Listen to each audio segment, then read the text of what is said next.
Hello and welcome to round 3 with Enduring Ideal. And we're not keeping this one lander in a million years. I'm willing to keep this one lander though because of the scry and the fact that we have earlier action. That's not a keeper. At this point we've got a nice little hope going on. And it is that we did have turn 1 leyline against Burn, which is just great.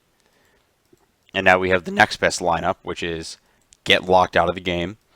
Every time our opponent casts a spell, they take 2 damage.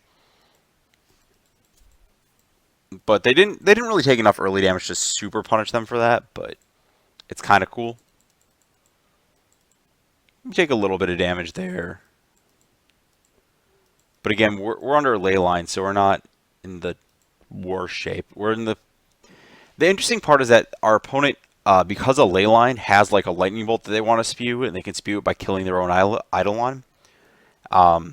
It's kind of funny. This is kind of we draw the spells that we can play, and then we play them.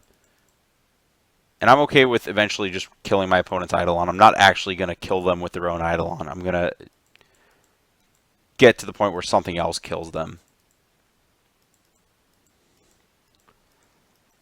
Yeah, there we go. And we've now locked out. I think at this point, they have like 3 Atarkus commands and 4 Goblin Guides and like maybe a Grim Lava Master that can deal damage to us, so they're not going to kill us in a reasonable time frame. Nykthos is just the best possible card I could have drawn.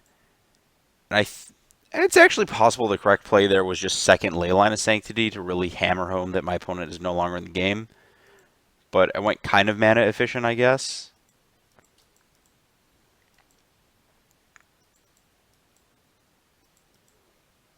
And I guess I could have cast Enduring Ideal there and been fine. But my opponent's just really never getting through. It costs literal millions of mana for them to attack me. They realize that right now. And now I get to deploy my entire hand, Enduring Idea, overkill them. This is just, they can't play spells, they can't attack with creatures. This is just, I find Heliod because, I don't know why I found Heliod versus Form of the Dragon. I think the logic is like 5 life is less than 9, and also making a bunch of enchantment creatures is cool. But my opponents always just concede before I can activate this card, so I actually have no idea how cool it is or isn't. It's a real problem that you can have with this deck. Just real quick, we went over the same sideboarding in round 1. Protect us against Destructive Revelry, or specifically protect cards like Leyline against it that are much more important. Actual removal spell that handles Eidolon versus card that doesn't. Obvious 8 cards. If you stop taking damage against Burn, you've won the game. Super overkill card, and slow removal spell that makes you take damage is not optimal in the slightest. Okay, welcome to game 2 against Burn. None of these cards do enough, so I get to aggressively mulligan. This hand also does not do anything. This hand also does not do anything. This hand at least does something. Land is fine too. I get to nodes away the creature here. And now we get into a nice spot where our mana screwed opponent is under a suppression field and soon a ghostly prison, which means they'll basically be unable to do anything.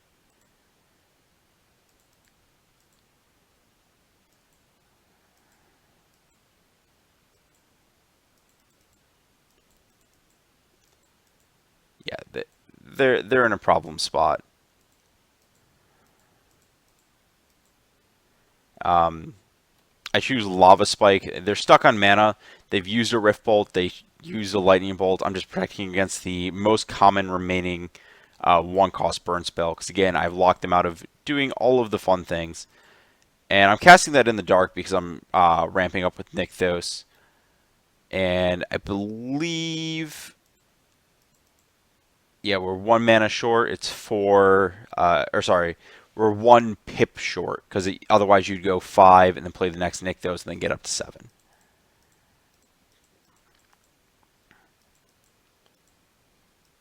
Yeah, don't need another Enduring Ideal. My opponent must be having a great time on their side of the battlefield. And for some reason, I just like straight up miscount here. Or I don't miscount. Was I 1 mana short there? 1, 2, 3, 4. Oh, that's what it was. I had like a moment where I thought I had miscounted on this turn when I played it. Um, because I forgot that I forgot that playing the Nykthos itself is basically jumping a mana. Because your usual Nykthos math is that when you have 4 devotion, you go up a mana. But so I was like, okay, I go up 1 mana, and then I go up another one to 5, and then the temple is 6. But I forgot that by playing the second Nykthos, I'm effectively plus a mana there, because it's when you're it's like 4 mana off 3 lands, but the Nykthos itself that you're getting bonus is a third land, so it's another mana. So that's where you get to 7. And at this point, again, this is just kind of the hard lock. I get to assemble it in whichever way I want. My opponent's not going to attack with those creatures that they get off Dovescape. Protect all my stuff. This is just over. My opponent liked to keep or wanted to keep playing, but there wasn't especially a huge reason. Worth noting, I did have to pay extra mana to Mistveil Plains here. Great anti-synergy.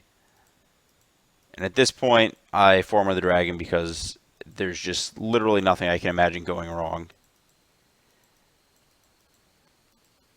I guess the second suppression field is kind of, I don't know. I chose an arbitrary card for my deck, but my opponent was dead long before all of these other cards entered the battlefield. It goes to show how good you can steal games with this card. And these cards layered actually does a lot of work, but I think that game 1 really showcases how good the true hate cards are when they line up out of this deck.